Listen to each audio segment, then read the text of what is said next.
I've lived in the same neighborhood my whole life, Maple Hollow, a quiet, almost aggressively normal suburb, tucked behind rows of half-dead trees and faded stop signs. We're the kind of community where front yards are overwatered, Christmas lights stay up until February, and everyone waves at everyone else even if you've never spoken a word. My house is halfway down the street, not quite at the curve of the Cul-De-Sac, but close enough to see its center from my second-floor bedroom window. Every night, just past 8 p.m., the streetlights come on. A warm amber glow floods the neighborhood, casting that nostalgic yellow hue that reminds you of bike rides and fireflies and summer break, but not the middle of the cul-de-sac. For as long as I can remember, the center of the circle, the literal center of the cul-de-sac, is always dark. The lights from the surrounding houses and streetlights somehow never reach that spot. It's not like anyone ever fixed it.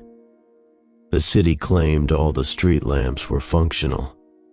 But if you stood at the edge and looked just right, there was always something off about that shadow. It looked like someone was standing there, perfectly still, perfectly shaped, just there. It wasn't just me. Every kid in the neighborhood knew about it. We used to call it the Shadow Man, but that name didn't stick long. Too cheesy even for us. It became the spot. You knew what someone meant when they said, "Did you go near the spot?" It became a kind of rite of passage. Every summer when we were little, some brave idiot would dare another to go near the dark center. Some got close. Some even stood inside it. They came back saying the same thing. It's just shadows. Nothing's there. So we accepted it. It became like the stories about alligators in the sewers or ghosts in the school basement. Fun to talk about, but not something we really believed in. Hell, I went up to it myself once, back when I was 9. I remember standing near the edge, kicking a pebble toward it, trying to prove I wasn't scared. I took one step in, then another.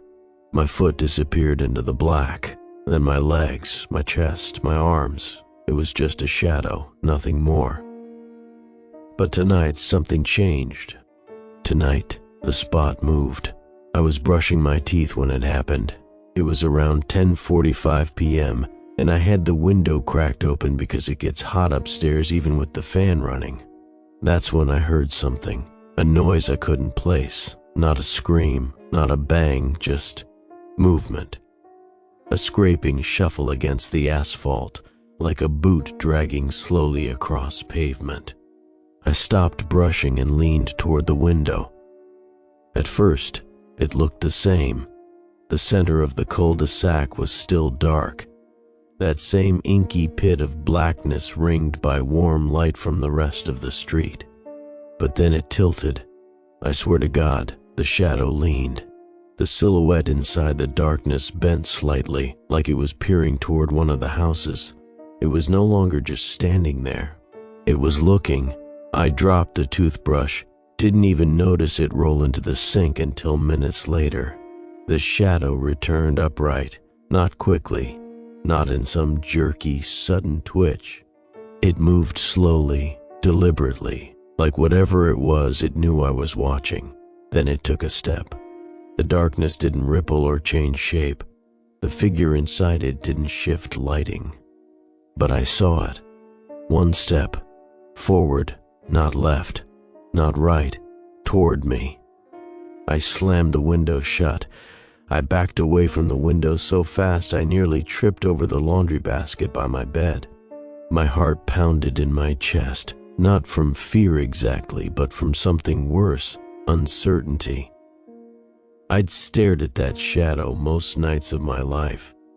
It had always been a fixture, like the cracked pavement or the rusted mailbox at the corner. It was supposed to be nothing. I waited, pressed myself to the wall beside the window, straining to hear anything through the glass. My breath sounded too loud. I cupped my hand over my mouth. Silence, no footsteps, no scraping, nothing. I stood there for almost 10 minutes, unmoving, just listening. Eventually, I worked up the nerve to peek again. Just a glance. My fingers edged the curtain open. Still there, same spot, dead center, but different. Even from this angle, I could feel it. Before, it had been an illusion of stillness. A visual trick.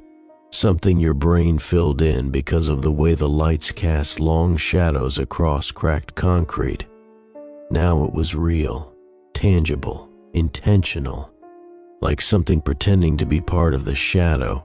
I didn't sleep well. Every creak of the house made me jolt. Every passing car threw me into a panic. I kept the curtain cracked just enough to keep watch, half expecting to see that figure drift closer inch by inch, like a needle on a slow-moving gauge. But it didn't. By morning, the shadow was gone. The sun burned it away like it always did. The middle of the cul-de-sac was empty again, just concrete, patches of dried oil stains, and old chalk marks left over from kids' games. I didn't tell anyone, not at first. It's weird how quickly something terrifying becomes routine. I went to school, came home, ate dinner, pretended to do homework while I kept glancing out the front window like a paranoid squirrel. I even thought maybe I'd imagined it. Maybe there was a trick of the wind, a tree limb moving, something to make it look like the shadow had moved. I tried telling myself I was overtired. I'd been cramming for finals. Maybe my brain just slipped for a second. Then came the second night, 10:47 p.m. I was watching YouTube on my phone with the lights off, wrapped in a blanket cocoon.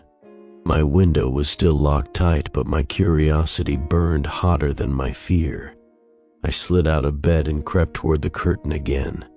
The shadow was already there, but now it was closer, not by much, maybe 2 or 3 feet nearer to the edge of the cul-de-sac. But I knew, there was no mistaking it now. The edge of the shadow that used to be perfectly centered was now lapping closer toward the edge. It looked wrong, warped, as if whatever was inside was testing how far it could go before someone noticed. And I did. This time, I didn't slam the window shut. I watched. The shadow figure didn't move for 10 whole minutes. Then, as if aware of my presence again, it tilted, just like before, a subtle lean, like it was scanning the houses, judging them. Then it twisted, and I saw something new, arms. I had never seen arms before. Before, the figure had always been like a cutout, vague and undefined. But now I saw something hanging by its sides, long and thin, not raised, not twitching, just dangling, like they were waiting to be used. I pulled the curtain shut and sat on the floor until dawn. The next day, I cracked. I told Ryan. Ryan lived 2 houses down. We weren't best friends, but we'd grown up on the same street, shared enough Halloween candy and video games to trust each other. He laughed at first. "You're telling me the spot moved? That it's real now?" "Yes," I said. "I watched it. 2 nights in a row." Ryan shook his head. "Dude, I walked into that thing when I was 10. There's nothing there. Just a weird light thing. It moved. It looked like it moved. No, man, it stepped. I saw it." His laughter died a little at that. He studied my face. "You're serious?" I nodded. "I'll go look tonight," he said. That night, we waited until just before 11. We sat on my roof, having snuck out through the attic vent, flashlights turned off, just the stars and the buzzing amber streetlights around us. Ryan had brought binoculars. I didn't ask why. The cul-de-sac glowed its usual halo of warmth, except of course for the center. Still a void, a perfect black hole in the middle of suburbia. Ryan leaned over and whispered, "You know, I always thought it was kind of funny." "What?" "The spot. How no matter how many lights they put in, it never lit up." "I don't think it's funny." He scanned the center through the binoculars. "Looks normal to me." "Wait." I sat up straighter. The figure was there. Ryan said, "It's just a trick. Like always, Then we watched as it lifted one arm, slowly, up to shoulder height, and pointed right at us. Ryan's body stiffened. His hands dropped the binoculars. We didn't move, didn't speak. The figure's arm remained extended for 10 seconds, then dropped. Then it turned, facing another house, then another. It was scanning, like it was deciding.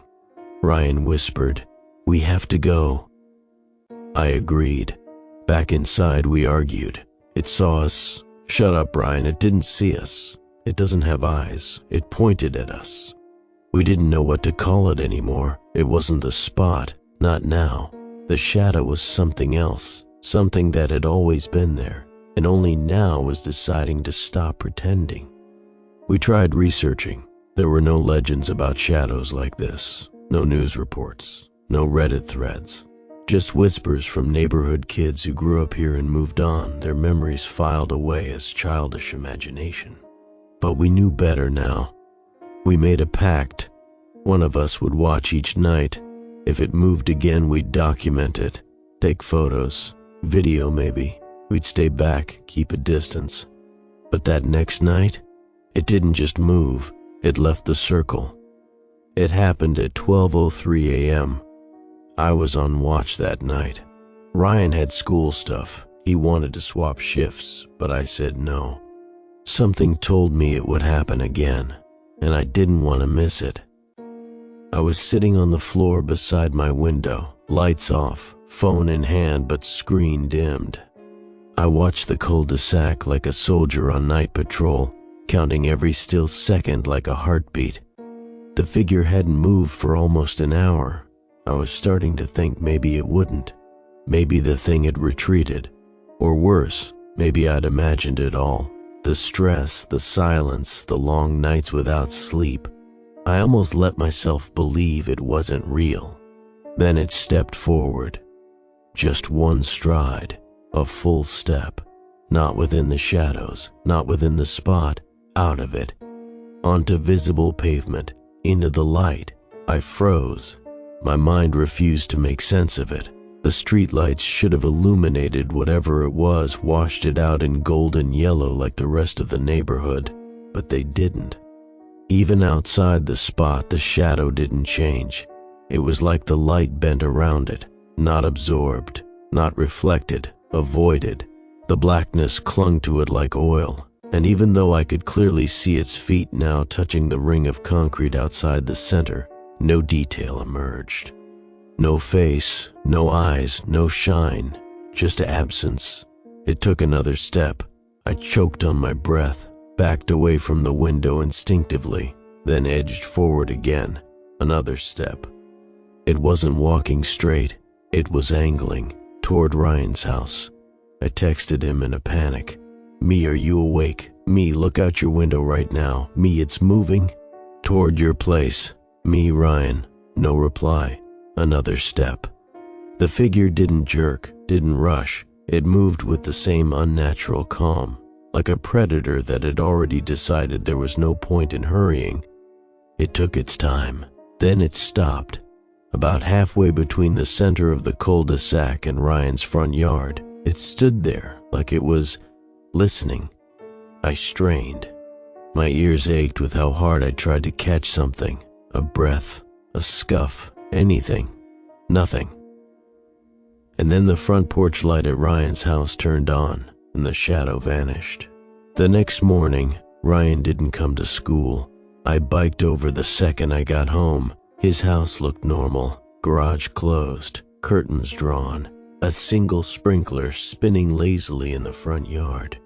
I rang the doorbell. No answer. I texted, called, nothing. Eventually, I gave up and rode home, but something about it twisted in my gut. It didn't sit right. I stayed up again that night, and Ryan's porch light never turned on. By now, I was operating on raw nerves. My parents noticed, of course. How could they not? The bags under my eyes, my sudden interest in watching the street. The way I kept asking random questions like, have the streetlights ever been replaced? Or do you remember the middle of the cul-de-sac always being dark? They gave me polite answers. disengaged, distracted. Dad said, "I think it's just an old lighting issue," and Mom said something like, "Oh honey, are you getting enough sleep?" I stopped asking. I checked Ryan's house every day. Still no movement. No car leaving the driveway. No lights on at night. Not even his parents' usual routines. It was like the entire house had frozen or emptied. I told myself maybe they left on a trip. Maybe something happened and they didn't tell anyone. But then something happened that killed all my maybes. A new shadow appeared.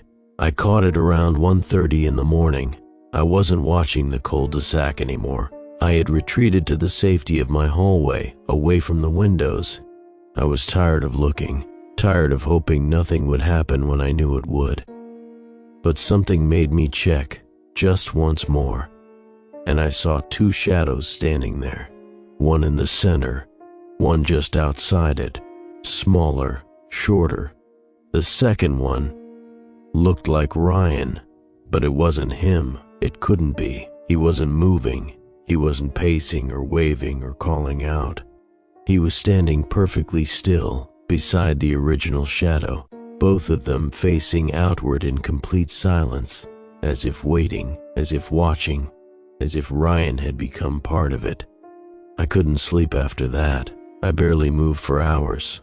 I remember crawling into my closet with a blanket, just curling into a ball because the rest of the world suddenly didn't make sense anymore. Something in the Cul-De-Sac was real, and it could take people, and nobody noticed. Not the parents, not the city, not the neighbors, just me. I tried to warn people. I told Jason, a kid from across the street. I showed him the photos I took. Grainy, blurry, useless. "It's just bad lighting," he said. I told Miss Patel, the elderly woman who always walked her dog around 7 p.m. sharp. She smiled gently, told me I had an active imagination, so I went online, made a burner Reddit account, tried to post in paranormal forums, but it got buried under memes and ghost stories and ARG promotions. Nobody believed me. Nobody ever does. After that night, after I saw Ryan's shadow join the other one, I started looking harder. At first I thought I was losing it. Maybe he was still inside his house. Maybe the shadow just looked like him. But the more I watched, the more convinced I became. It stood exactly like him. Shoulders tilted slightly left. Head lowered. Same height, same silence. And the house stayed dark all week. Not a single light on, even at dinner time. The front door never opened. The trash bins were never moved to the curb on pickup day. I rode by and peeked into the mailbox, overflowing. Something was wrong. But when I told people, no one cared. "They probably went on vacation," said Mr. Ellis, my neighbor 3 doors down, while watering his lawn. "A week-long trip with no luggage?" I asked. "No lights? No mail hold?" He shrugged. "They're quiet folks. Maybe they moved." Didn't say anything, but who does these days? I pressed further. Wouldn't they at least sell the house first? He scratched his neck. Might have. "I think I saw a moving truck like 2 weeks ago." He didn't. I would have seen it. At school, I asked Mrs. Delaney in the front office if she'd heard anything. "Moreno?" She blinked at her computer. "Not in our records. Looks like he transferred last week. Someone must have filed the form. Parents usually email it in." "But I saw him." She cut me off. "Honey, if he transferred, it's out of our hands." It was like Ryan and his family had been erased, politely. No police. No missing posters. No suspicious glances from neighbors. Just casual acceptance. They were here one day and gone the next, and no one questioned it, except me. The night after the second shadow appeared, the one shaped like Ryan, I couldn't stop watching. I kept waiting for it to move again, to take another step towards someone else's house. I stayed up until almost 3 a.m., blinking through exhaustion, eyes dry and burning. But it didn't move, it just pointed at me. The figure in the center, the tall one, the first one, lifted its arm again, same as it had with Ryan. But this time, It didn't scan the street. It didn't lean or turn. It lifted its arms straight up and pointed directly at my window. I didn't move. I couldn't. It stood like that for nearly 20 minutes, completely still, arm raised, finger, or whatever passed for a finger, locked on me. I waited for it to drop. It didn't. When I woke up the next morning, I was still in my chair by the window. My legs were numb. My neck ached. The shadow was gone. The cul-de-sac looked normal again, quiet, bright, empty. But something had changed. I could feel it in the house, like the silence had thickened. The air felt heavier. My bedroom walls seemed to lean in just slightly, not in a supernatural way, more like how you feel when someone's watching you, even if the blinds are drawn. I stayed home from school, told my parents I felt sick. They barely noticed. That night, I didn't watch from my bedroom. I couldn't. Instead, I sat downstairs in the dark living room, staring through the gaps in the front curtains. The street was quiet. No cars, no barking dogs, just the rhythmic buzz of the street lamps and the occasional breeze shifting dead leaves across the pavement. At 10:53 p.m., it returned. Same spot, same shape, but now there were three, the original figure, Ryan's, and a new one, shorter, wider. Maybe a man, maybe another neighbor. I couldn't tell, and all of them were pointing at my house. I called the police. I actually picked up the phone, hands shaking, and dialed 911.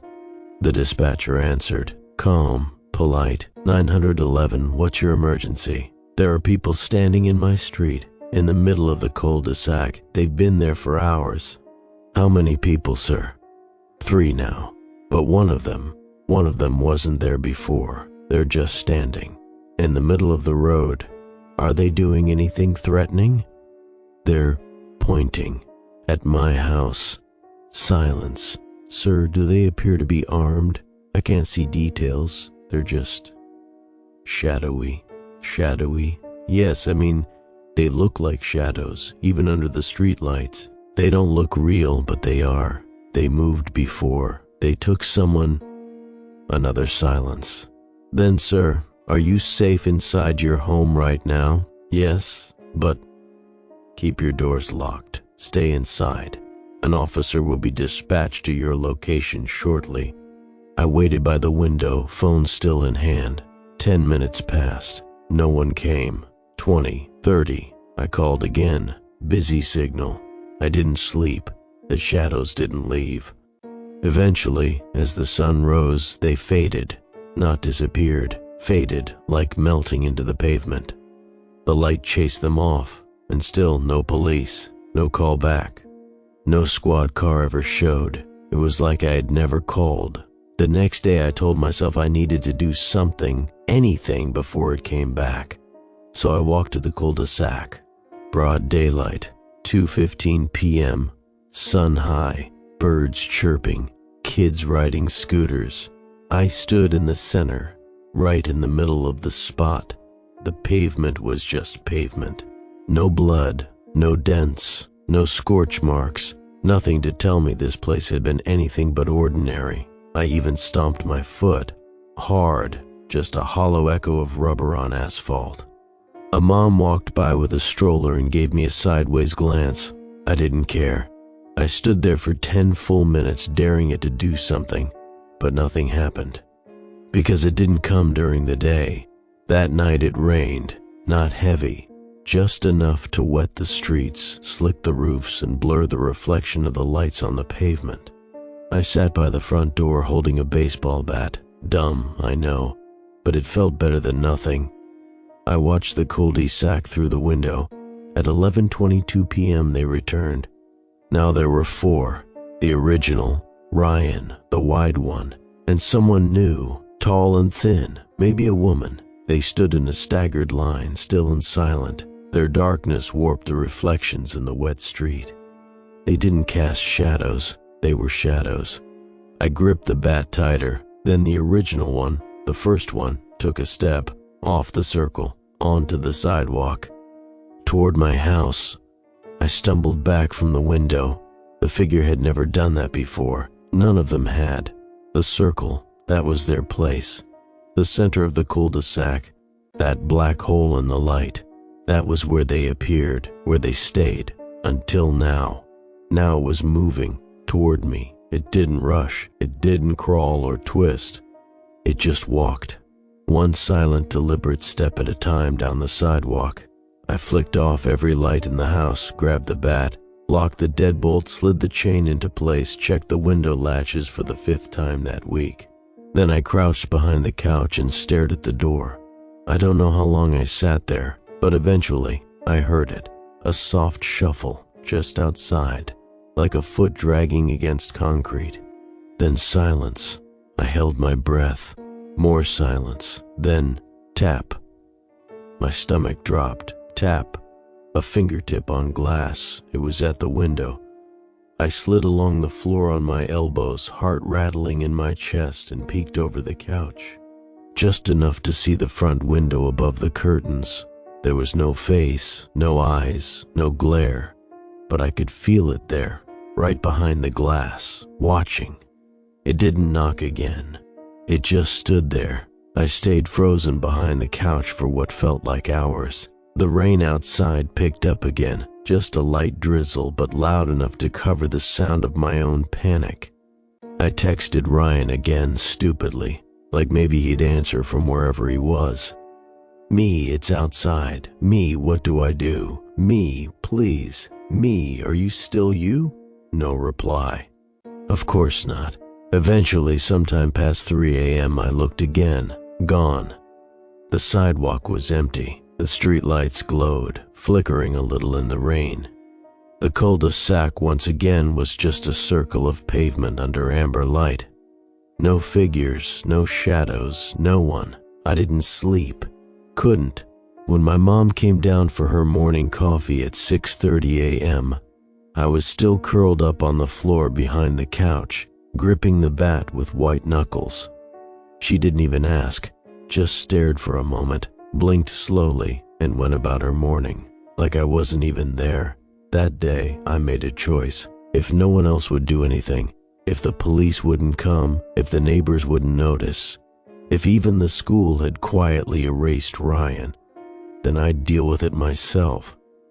I'd confront it, not in the moment, not when it was watching, but during the day, when the sun was up, when I had the chance. I borrowed my dad's tape measure from the garage and walked out to the cul-de-sac. The street was warm underfoot, cracked in places, faded chalk lines, a few bits of gravel kicked to the edges. I stood in the center and dropped the end of the tape. Then I started measuring, to each house, to each sidewalk, to each street lamp. I documented the distance from the middle of the spot to my own front yard. It was exactly 42 feet.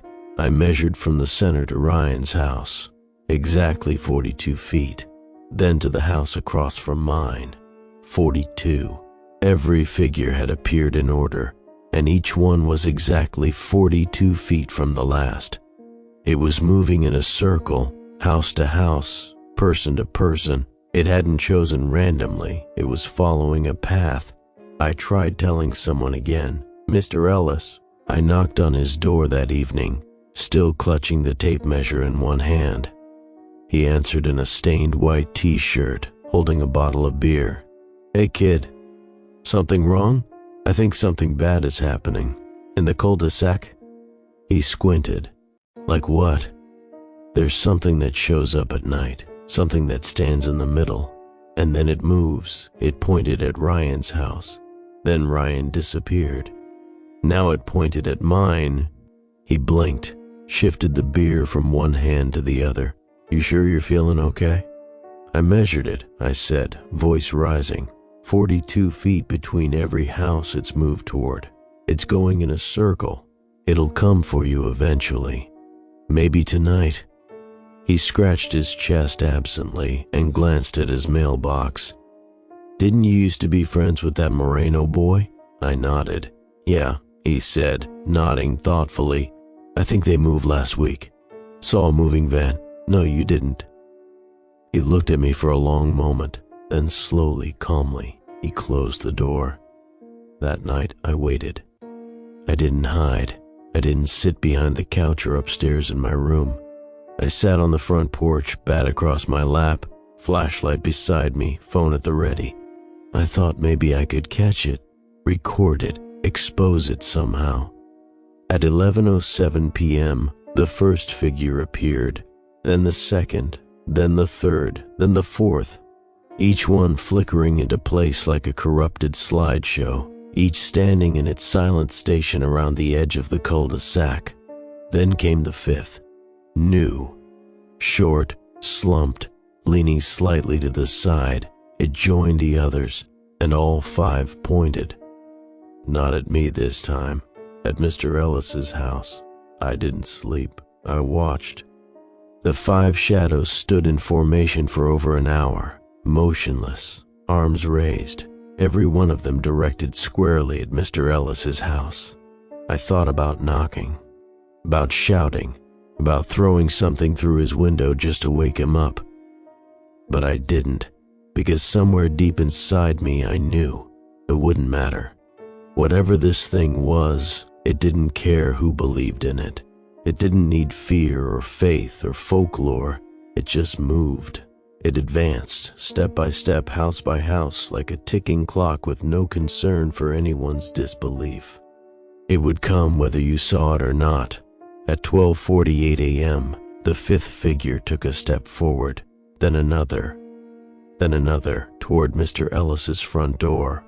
I waited for lights to come on, for yelling, for the sound of panic or glass breaking or anything at all, but none came, just a faint shuffling, then silence.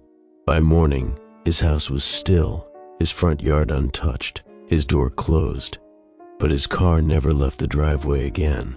There were 6 the next night, and then 7. Each new figure added to the line, each one taking its place, then pointing, always pointing. The original still stood in the center, unmoving, but the others were spreading out now, not just standing still but shifting positions, encircling. By the 10th night, the shadows had surrounded the cul-de-sac entirely. That's when I realized the truth. They weren't following a path, they were closing a loop. I tried one more time to leave, packed a bag, tried to get my parents to drive us anywhere, just out of town, to a hotel, to my aunt's place 2 cities over. I even said it was a school project about mapping local geography, some dumb excuse just to put us in the car. They smiled, said we could go this weekend. There was no weekend. 2 nights later, they were both gone, not killed, not screaming, just gone. The same way Ryan disappeared, the same way Mr. Ellis did.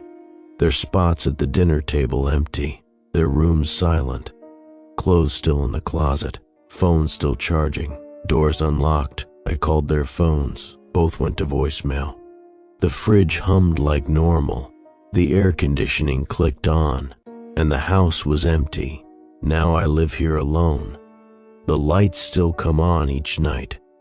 The cul-de-sac still glows that hazy amber yellow. And the spot? It's still there in the middle, just like always. But now the shadows are everywhere, not just in the center, not just on the street. They stand on sidewalks, porches, yards, each one pointed at a door or a window or a house that won't stay full for much longer. I counted them last night, 23, and I know their order. They go clockwise, which means I know exactly how many houses are left before they reach mine again. 3 houses left. I don't know if it'll end when the loop completes. I don't know if I'll become one of them, or disappear, or if I'll still be here but not myself. I don't know if it'll stop at me, or if it'll just start over again from the beginning. I just know I'm next. Not tonight, not yet, but soon. The lights are turning on now, and the center of the cul-de-sac is already dark.